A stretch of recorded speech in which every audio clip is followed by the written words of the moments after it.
Back to the channel, everybody. I'm Lady Nika, and with another TV review, reality review, and this time it's the Real Housewives of Atlanta, season 9, episode 16, Maui Mayhem, and this show was child.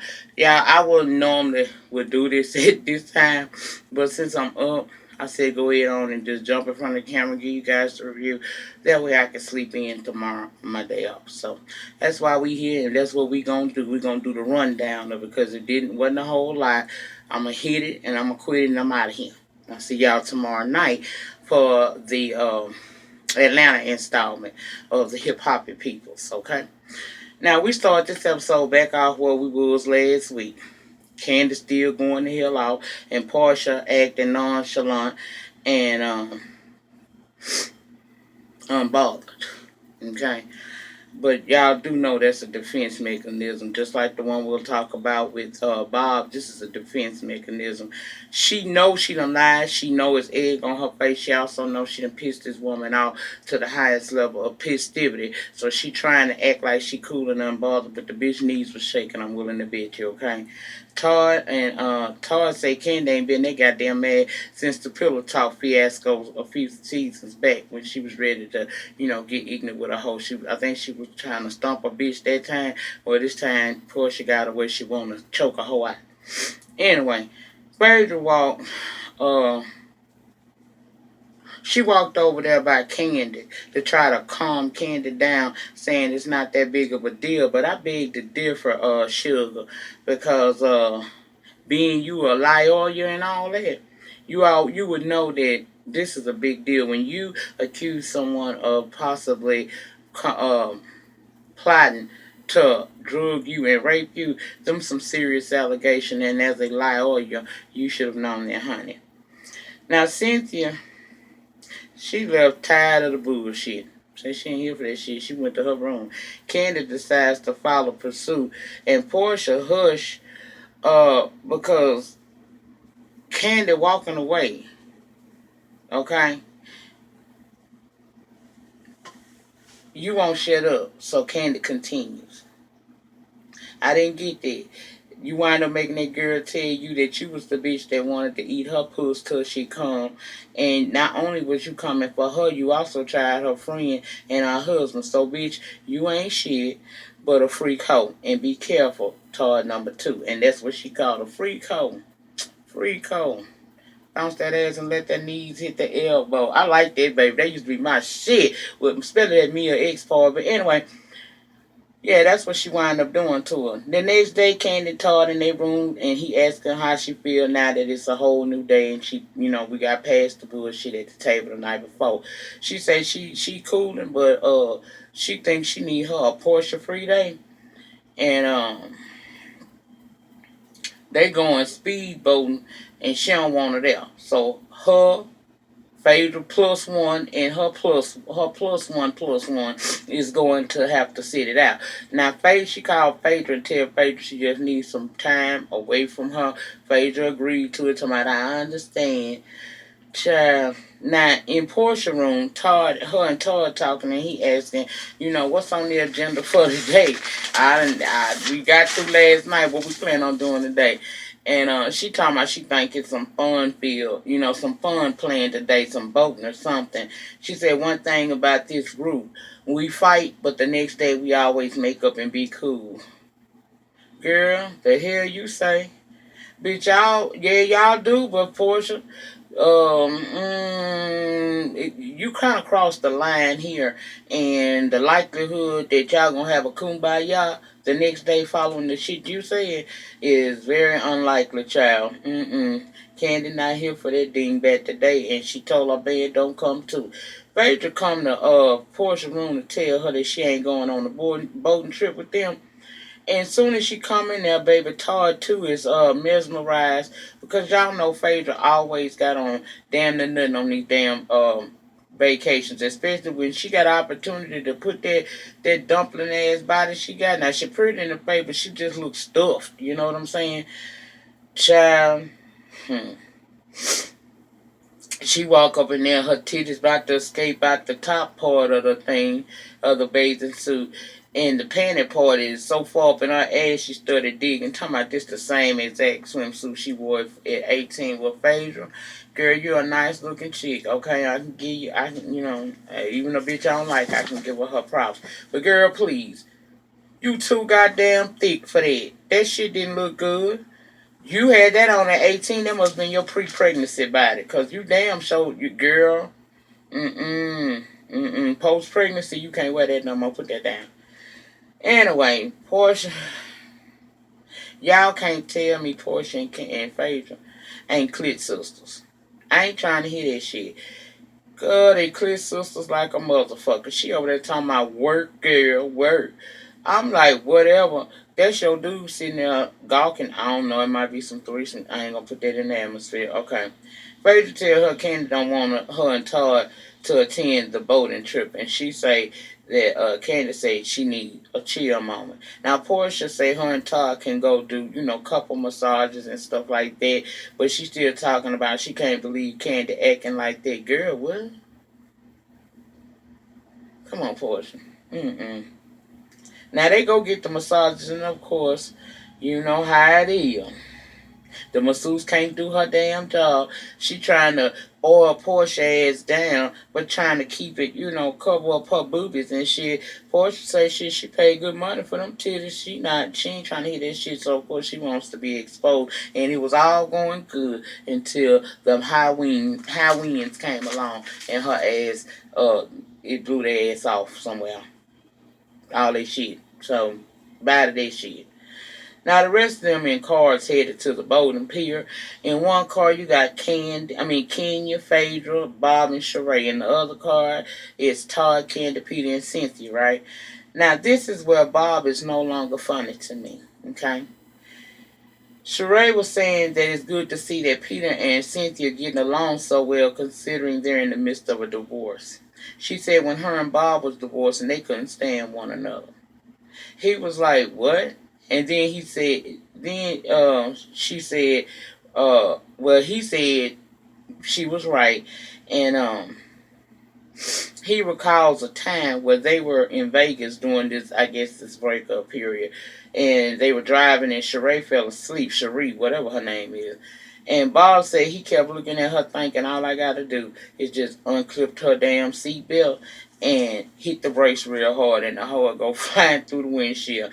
Now everybody was like, oh my God. Really you could tell it was like one of them quiet moments like, did this motherfucker just say that? Yeah, he did, girl. Yeah, he did. He said he never put his hands on Sheree. And Sheree was looking like, lies you tell, son of a bitch. She looked at him and you could tell she wanted to cry. But she said, Bob, so you never choked me? He said, no, not at first. Then he said, well, did I? It's possible I forgot. And she said, yes, you did choke me. And he said, I did. Well, if I did, I'm sorry, but was you breathing? Quite naturally, the bitch was breathing.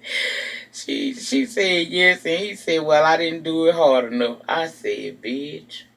Now, Bob, you full of shit. Okay? You full of shit. Even Kenya was mad at that. She don't even see it for the bitch, and she felt bad for her. Sheree started crying, and he was laughing. Now, again, remember when I was talking about Porsha, how she acted at the table, that being a defense mechanism? This the same situation with Bob. He didn't think that shit was funny, but he didn't know how to handle that situation. Meanwhile, Phaedra in the back, I said she was like one of them old black mamas. That's how my mom used to stand on the corner while we was stand on the porch and watch us play out in the street. And we get too close to that corner, my mom be looking at us real crazy. And let one of us act like we about to leave that block. My mom was standing down there talking about, I'm gonna fuck you up. We knew what the fuck that mean. Anyway, Kenya trying to console her, and it was genuine. It was genuine. Twirl a lot of things, and she do the most, but that wasn't cool to her at all. Bob say we gonna have to put, now Bob, let me tell you something.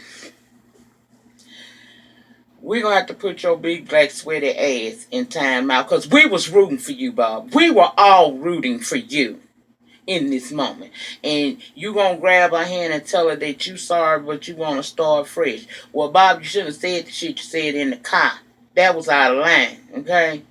But he say he's sorry, but bitch, no, we don't forgive you. Not yet. You in that corner with your big black sweaty black ass. I can't stand no gorilla, bitch.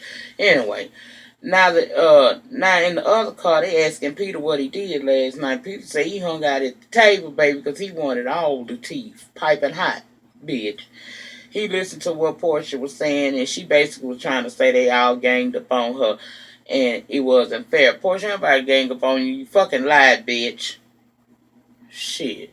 He also was telling Cynthia that last time they was on a boat, her boobies popped out, and I was taken by him bringing that shit up was that he would appreciate if they would pop out again. All right, then. Now they get there and they have fun, all of that. Okay, they have fun. We go back. Let's go back to Atlanta. Now, no, I mean, let's go back to the hotel. And they didn't have their fun. Now, Phaedra then decided she want to do a restoration service to men fences and let go of hers. And who ran that, might you ask? Phaedra. I don't feel like Phaedra should have been over there, but okay, whatever. They was in Phaedra's room. Everybody come. You could tell Kandi only was there because production told her she had to. Otherwise, Kandi was removed from that shit. She over it. Porsha has written a book. A check that ass can't cash. That girl ain't trying to hear that motherfucking bullshit. Now, first thing first was Sheree. She mentioned domestic abuse. She mad with Kenya. She mentioned the domestic abuse and said that Kenya was poking fun at her. However, what actually happened was you came at Kenya about her situation with Matt saying she provoked the man to whoop her ass. She only responded back, well, okay, if I deserve that, then you shouldn't be the one to be talking about this shit either because, see, bitch, you got a history of fucking domestic violence against you as well. Kenya wasn't coming for you. You came for her. And when Bob embarrassed you, now and she supported you, consoled your dumb ass, now you sitting in here talking about you felt like she was poking fun. No, bitch, stop being. What you need to do is, Sheree, stop worrying about what Kenya got going on. Keep your mouth off of that. Child, you need to work on trying not to be sued by folks and furnishing chateau shit right. That's what you need to be doing. But you can't do that because you've been the messy ass bone carrying hoe since this season began. And if that's what you're doing, okay, cool. I guess you got to get it how you do. You're trying to get in your house eventually. But shit, that ain't cute on a bitch as old as you are. And now it's not cute when the bitch you coming for is the bitch that was trying to be there for you in your time of need when your ex embarrassed the fuck out you in that car. Okay? Whatever. Next, Porsha saying that she was hurt that they got into it, and when she saw Kandi crying, she felt some kind of way. Kandi said, but hey, let me just explain something to you about that, Porsha. She said, don't confuse my tears as I care because I do not. I had your back when nobody else did. When things was bad for you, I took you under my wings. I supported you. I was right there for you. And messy ass Barbara showed us the clips of how Kandi has been supportive to her. She said all I did was I said you slept with Block, which was facts. And just because you got mad at me about that, you started you threw me you threw me under the bus, and then you lied on me, trying to saying shit that could destroy my reputation and affect my family in a negative way. You was easily angered to do me like that, so now I don't give a fuck about you, and I was here for it. Porsha said at the end of the day, Kandi took a shot at her, so she took a shot back at her. Only thing is, Porsha, I could get that if what you said was truth. What you said was not truth, little dum-dum. So I can't flow with you on that. And that's why everybody else in the room is fucking looking at you like, bitch, you still trying to justify the lie, okay? You didn't tell a regular lie. You told a lie that could damage that girl. And I feel, Kandi, fuck you. For real. Then she said she gonna tell Kandi talking about, and you owe Phaedra an apology for saying she was cheating. Kandi said, hold on, let me tell you something. I never said she was sleeping with nobody. I said she was talking to a man. to men's while she was still in her marriage with Apollo before he went to jail. Phaedra chimed in that she wasn't talking to no other guys, and Candace said, okay, look, see, this is what we're going to call it quits here. If we going to sit here and lie, I ain't got time for that. So Phaedra tries to revise the lie and say, well, I wasn't talking to other guys. I was talking to a guy, and not like that. Then she going to talk about, well, never mind, because we getting off, we getting off track of what we need to be discussing in here. Y'all know Phaedra don't want her business out there, baby. So Porsha then say that you owe an apology for saying that the FBI that she called the FBI to come to your house. Candace say, you know what? I can own my shit. Maybe that wasn't her. It was just a coincidence that maybe all that shit was happening around the same time. Her and Apollo falling out, me and her not being on the best of terms. So for that, I can apologize for that. Uh, in my opinion, after Candy admitted that and apologized to Phaedra, to Phaedra. If Phaedra was a smart bitch, it was this moment right here where she could have saved herself the possible cussing out I think she gonna have to deal with from Candy by saying in that moment, okay, well you wrong me in that way, let me say to you, I'm the one that said, based on a rumor or wherever you got it from, that you and Shamia messed around. I said that you and Tar had that little fling or whatever with Shamia, and for that, because I don't know that to be true. If she don't, she could have said, if I don't, I don't know that to be true, so I want to apologize to you for that. That would have helped her. That would have helped Phaedra all the way out, because we've been sitting up for the last few weeks trying to figure out, okay, Sheree, you carrying bones every goddamn well, but you failing to tell Kandi how this all started, and it all started because Phaedra sat at the table with you and Porsha and said it was a rumor that Todd and Candy was messing around with Shamia. If you were smart bitch, you would have told this girl that then y'all could have dealt with that situation and you wouldn't have to worry about that shit coming out on you, but you choose not to do so. Child, wasn't nothing resolved on this shit. Even Cynthia was like, you know what? This was a waste of outfit, lashes, and makeup.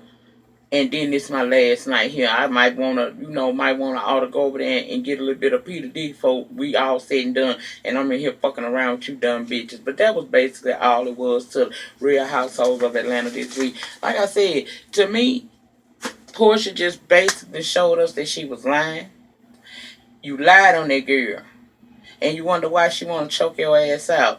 That's why, bitch, you told a flat out lie. And it wasn't no regular lie. It was a lie that could damage her reputation and interfere with her business and affect her family negatively. So because of that, I ain't trying to hear that shit. And Phaedra, bitch, you gonna get found out eventually of what you said. You the one that started all of this shit.